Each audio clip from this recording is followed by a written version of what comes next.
उपास्ते श्रद्धया परया पेदास्ते तेवे युक्त समामता।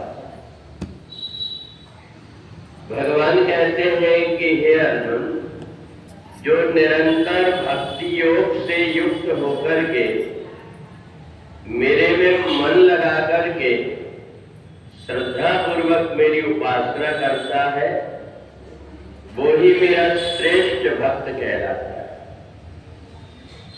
भक्ति में हम थोड़ी देर बैठ करके माला जप लेते हैं, इतने मात्र से हम भक्त नहीं बन जाते परमात्मा के, बल्कि श्वास श्वास में नाम जप प्रथा श्वास मत खोए, ना जाने ये श्वास को आवन होए न हो। हम केवल थोड़ी देर बैठ करके भगवान का भजन कर ले, इससे बातों से नहीं, हम उठते बैठते परमात्मा को भूले ना, ये भक्ति होती है। और इसलिए देखें, श्रावण के महीने में एक साथ 1-1.5 घंटा में हमें कितना अवसर मिल जाता परमात्मा से जुड़ने का। समय से परमात्मा के पूजन की तैयारी करके हम भगवान का अभिषेक करते, भगवान का षोडशोपचार पूजन करके उनकी आरती करते हैं, फिर भगवान शंकर का भजन करते, शिव पुराण की महात्मा की कथा सुनते, गीता का पाठ करते हैं, और समय समय पर जो भी व्रत तिथियां आती हैं, एकादशी आदि, उनका महत्व सुनते हैं और भगवान के नाम में हम जुड़े रहते हैं। तो थोड़े से समय में हम कितना सारा भगवान से स्तुति और प्रार्थना कर लेते हैं। जितने भी वेद शास्त्र है उनका सार है गीता।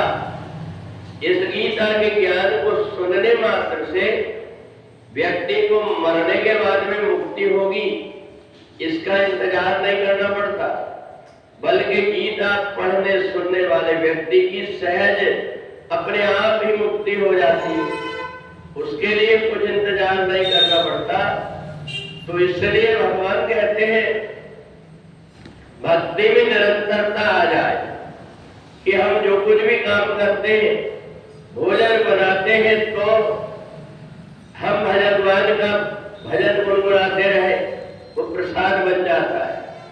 घर के हम जो कुछ भी काम करते हैं उसमें जागत सोवत शरण तुम्हारी, हम जो भी काम करते हैं ये सोच करके करें कि मैं भगवान की सेवा कर रहा हूं, तो हमारे भगवान के नाम लेने से जो कुछ भी हम कार्य करते हैं वो सारे कार्य हमारी पूजन बन जाते। तो इसलिए 12वें अध्याय में भगवान कहते हैं मेरी भक्ति में जो तत्पर रहता है उससे बढ़कर के और कोई श्रेष्ठ नहीं है।